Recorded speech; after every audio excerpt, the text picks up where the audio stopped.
This is Abdul Saad, clinical psychologist at Vital Mind Psychology here in Sydney, Australia. My website is vitalmind.com.au and my Facebook page, just check me out on Vital Mind Psychology, put that into the search tab.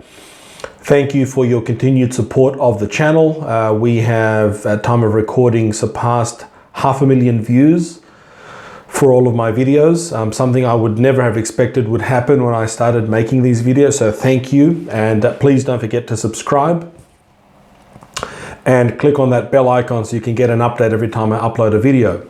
So in this new series of videos, I'm going to be focused on, broadly speaking, on understanding men, men's mental health, the evolution and the devolution of masculinity within our current society.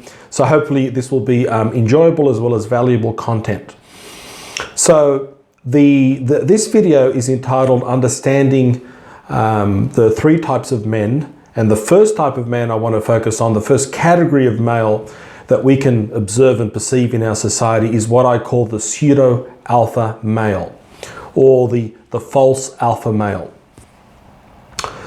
And the pseudo-alpha male has an exaggerated sense of masculinity that is a cover for an underlying insecurity regarding their self-worth and lovability.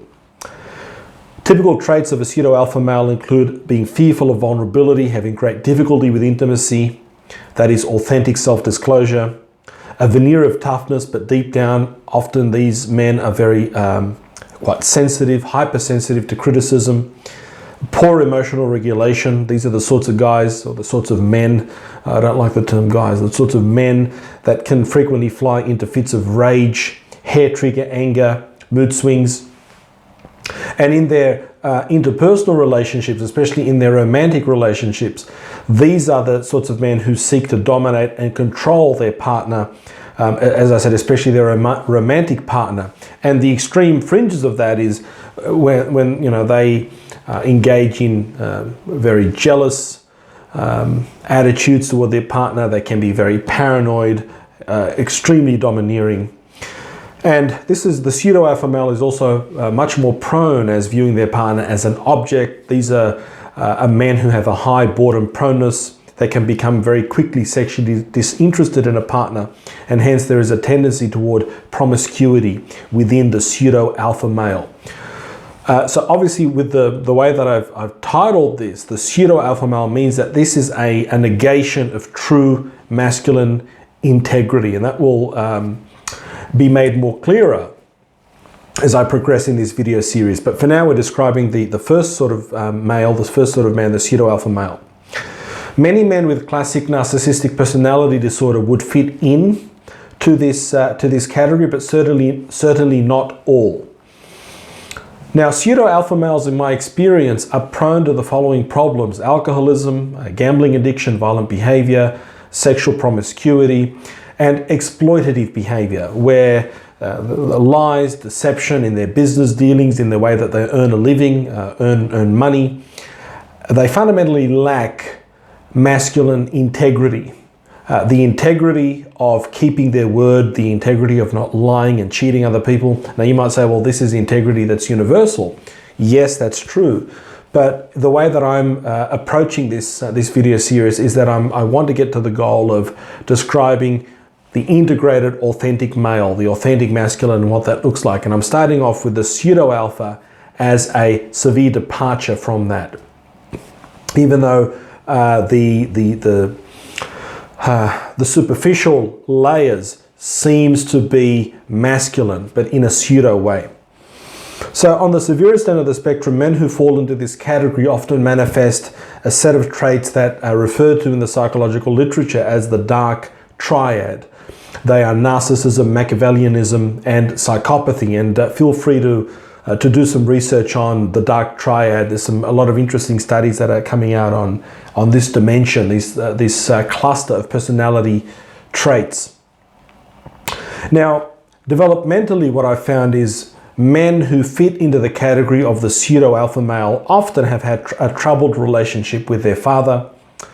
Many have reported extremely punitive parenting practices from their father, frequent beatings to put-downs, And the other end is the father being emotionally absent from their lives, a non-salient father, or being physically absent from their lives. That the father was just not there for whatever reason. Typically as children, these are the sorts of men who will report that as children they had a lot of budding masculine energy. They were often described as being naughty, hyperactive, and this raw masculine energy that they had temperamentally was not appropriately shaped or molded by a father figure in their lives. Many of them probably suffered from some sort of attention deficit or some sort of learning disorder growing up. And I find this to be more the case for men who fit into this category, but by no means is that the rule for men in this category, the pseudo-alpha male. Typically, the pseudo-alpha male has not performed very well academically. They often experience the education system as overly demanding, overly constricting, this makes sense given that the current education system seems to be very highly feminized, very girl-centric, and for this sort of boy, it's very difficult for them to sit in a classroom and be sort of well-behaved and focused for 30 minutes, 40 minutes, 60 minutes, whatever. Okay, now the interesting thing that I'm finding is that increasing numbers of women today appear to be mistaking the pseudo-masculinity of these men, of the pseudo-alpha male that I've just given a description of, are mistaking the pseudo-masculinity of these men for true masculinity, and are unfortunately finding themselves in relationships with these men in which they are exploited and they are abused. And I think the increased rates of domestic violence we hear about may have something to do with the ascension of the pseudo-alpha male in modern Western society to a prime position within the mating game and strategy. So pseudo-alpha males today are quite sexually successful. That is, they have a wide range of sexual access to women. And the reason why this is troubling at a social level is these are the same men who are most likely to abandon their partners and the children that they produce from their sexual acts. So I think this marks a major shift in our society, because historically in a more traditional society, and again I'm not making a value judgment here, I'm just describing a hypothesis. In a more traditional society, we could assume, we could hypothesize, we could say that such men would have had much less sexual access to women because they would have been viewed as social outcasts in a more traditional society. So the first male that I've described is the pseudo-alpha male. I've tried to give you an idea of the basic trait structure of the pseudo-alpha male, his developmental history growing up, and in the next video I'm going to be describing the second type of male, the second type of man.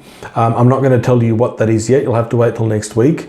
And as we evolve the series, we will be entering into a discussion about masculinity and about the sorts of problems that men are facing today. And in particular, I'm going to be focusing on things like pornography addiction and various other aspects that as therapists we're seeing more and more of. So stay tuned for next week, where I will be discussing the second type of man. And these first three videos will lead to the discussion of the conception of the masculine, of the integrated male.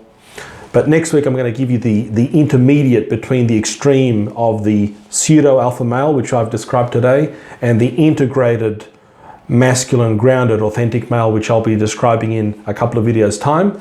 So for next week, stay tuned. Thank you very much for all your support. And I hope that with this video series we can continue a discussion. Please, no hateful comments, no sexist comments against us men in the comments section. And also, I've put as a pinned comment for all my videos now. Please do not go into lengthy, detailed comments about your life history. I'm very happy for people to make a comment where they reflect on a past struggle, where they do something like that. But when the comments get very detailed and very deep about past traumas, I'm not comfortable with that because it's not the right forum. So please respect the rules when commenting. Comments are awesome. I do read each and every comment, but we want to make sure that the comments are appropriate for YouTube, because YouTube is not a private mental health forum. So please keep that in mind. We'll make this YouTube channel a better place for everyone. Otherwise, for the very, very lengthy comments that go into a lot of detail about personal issues, unfortunately, I am forced to veto those comments and remove them from the page. So don't make me work that much harder. Keep the comments clear, keep them simple.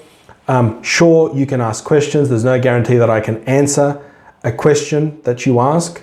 So keep that in mind. There are practical limits here around running a very busy practice. Enough of that. I look forward to seeing you next week. God willing, take care.